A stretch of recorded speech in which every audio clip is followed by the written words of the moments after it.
Did you know that of all the Pokemon thus far, there are only a couple with known scientific names? Like Oddish, otherwise known as Odium Wondrous. Only a couple? This is a massive oversight, okay? Don't panic, we've got this. If I take a few hundred and you take a few hundred, then maybe we can get through them all together. Spurs? Do you speak Latin? Oh, why would I need to speak Latin? Saying things in Latin always sounds more scientific. If we start now, I bet we can get fluent in maybe like a year? Well, we are kind of in the middle of something right now. Maybe you could start our introductions instead. Yes, Carpe Diem. Hi, I'm Spruce. And I'm Maple, and you're watching Beyond the Pokédex. Did I use that correctly? You nailed it.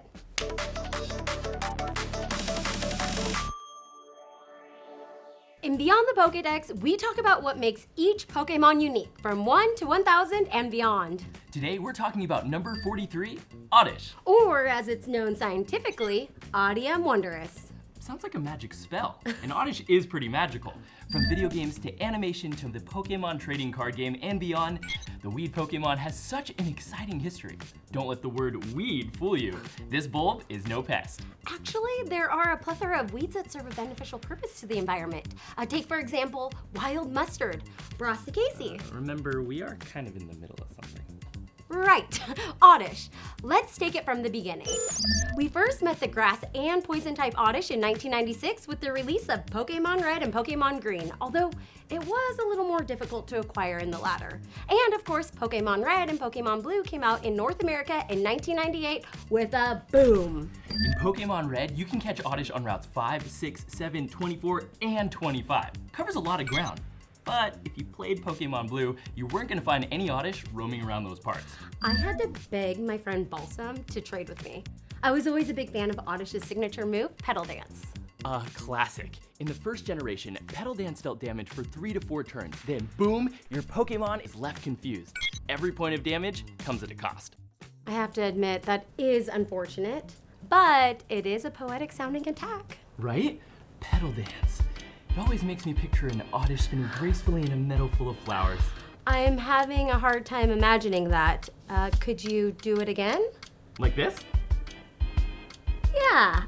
Now I see it. Thanks for the visual. But yes, Oddish's appearance is fascinating. You might even say, odd. Maybe just a little. According to its Pokédex entries, during the day it keeps its face buried in the ground. Clever. Oddish does this to absorb nutrients from the ground, but from what I've learned, from what I've read, it doesn't work for humans. Trust me. Right. Well, I wonder if that would work for my garden. I'd love to evolve my soil strategy. Yeah, maybe your garden will have better luck.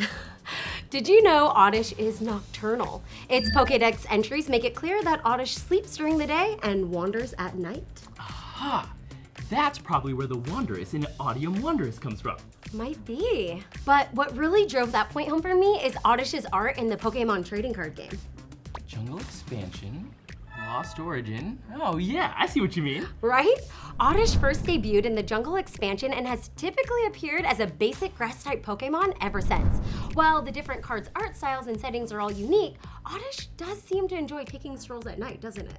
It looks so peaceful. What do you imagine it's thinking about while it walks in the moonlight? Well, according to its Pokédex entry from Pokemon Silver, if exposed to moonlight, it starts to move. It roams far and wide at night to scatter its seeds. So we might not know what it's thinking, but at least we know why it goes for its late night strolls. Really putting the pedal to the metal there. Thank you. Oddish has also experienced its fair share of competitive success. In fact, Oddish, Gloom, and Vileplume were all featured in the 2011 World Championships in Masters finalist Ross Cawthon's deck, which was called The Truth. You can't handle the truth. Oh, and don't forget the super cute cards, like the ones with the Celadon City gym leader, Erica.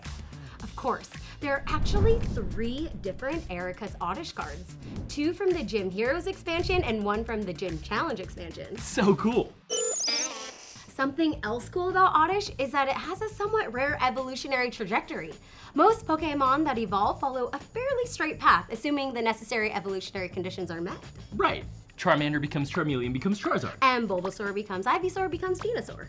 Did we accidentally come up with some new tongue twisters? Charmander becomes Charmeleon becomes Charizard. Charmander becomes Charmeleon Please resist the urge to say it 5 times fast. Got it. So, in Oddish's case, it evolves into Gloom. From there, Gloom can evolve into one of 2 different Pokemon. With the Leaf Stone, Gloom becomes Vileplume, and with the Sunstone, Gloom becomes Blossom. You could say that Oddish's evolutionary tree branches out. Yes, you could say that.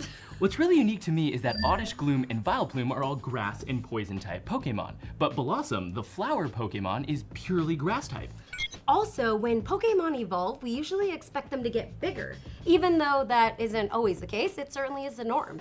And with the Gloom to Blossom evolution, Blossom is actually 6 pounds lighter and 1 foot 3 inches shorter than Gloom. That's almost an entire Sobble. What an adorable unit of measurement! I think the important thing to remember about Pokemon evolution is what Brock once said. A Caterpie may change into a Butterfree, but the heart that beats inside remains the same. Oddish. This Pokemon is typically found roaming the forest, scattering pollen as it walks around. Do you want to tell us about Oddish's first appearance in Pokemon the series? The year is 1998. A young, fresh-faced Spruce sits on the living room floor. He has no idea his life is about to change as Pokemon Indigo League introduces him to the Pokemon world in a new way. Maybe fast forward. Okay, episode 10, Bulbasaur and the Hidden Village. On their way to Vermilion City, Ash, Misty, and Brock encounter an Oddish. Misty tries to catch it, but a rogue Bulbasaur stops her. They then discover a Pokemon refuge named Hidden Village, where the Oddish and Bulbasaur live to escape Pokemon poachers. That Bulbasaur's loyalty to its friends and fierce battling style always gets me in the feels. Personally, I'm a big fan of that episode with the Pokemon researcher named Steven, the one where he's working with Oddish to study Pokemon evolution. What's that episode? Pokemon Master Quest, episode 30, Whichever Way the Wind Blows. Yes, that one. It's got science, Pokemon, evolution, and Team Rocket, which is objectively a winning formula for a great episode. True. But what about an Oddish that paints itself pink because it dreams of flying with its Hoppip friends? Foul Weather Friends also get scientific because the Oddish's trainer Mariah works with her Hoppip to study the weather. Oh, I like that one too. We also have to talk about the animated series Path to the Peak on Pokemon's YouTube channel. There, a young trainer named Ava aspires to become a great Pokemon trading card game player. Can you guess what her signature Pokemon is? Oddish? You're really good at this. Yes! Ava makes new friends at school that teach her how to play the game, and as she continues to learn and grow as a player, Oddish is always at the heart of her deck. There's even a promo card that exists in real life of the same Oddish she uses in the series.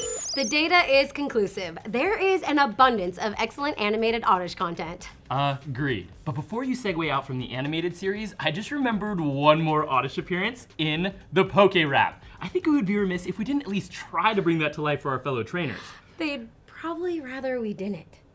Here, I'll get it started. Feel free to sing along at home if you know the words. Pokemon! Kangaskhan, Hypno, Electabuzz, Flareon! Buster, Poliwhirl, Oddish, Drowsy! Gotta catch 'em all! Pokemon! See, wasn't that fun? I hope that doesn't end up on my rap sheet. That said, I'm Maple. Yes, there it is. Oh, and I'm Spruce. Thank you for going beyond the Pokédex with us. Don't forget to tune in next time for another entry. But before we go, we want to test how well we shared our knowledge of Oddish today by asking you a question. Ready, trainers? What is the size difference between Gloom and Blossom? Answer in the comments below. And as always, remember, the Pokédex is just the beginning. Okay, back to the scientific names. How many did you come up with? What do you mean? I've been focused on Oddish and doing this episode. I came up with 34. What? When? How? So that just leaves like a whole lot more to go. We're never gonna leave this room, are we? Hey, why don't we ask our fellow Pokemon trainers for some help? That's an excellent idea. If you have any ideas for scientific names for Pokemon, send them our way. All right, Maple, let's get back to it. I'm sure you'll pick up Latin in no time. A year tops. Uh-huh. Good luck. Where are you going? We still have like hundreds more to go.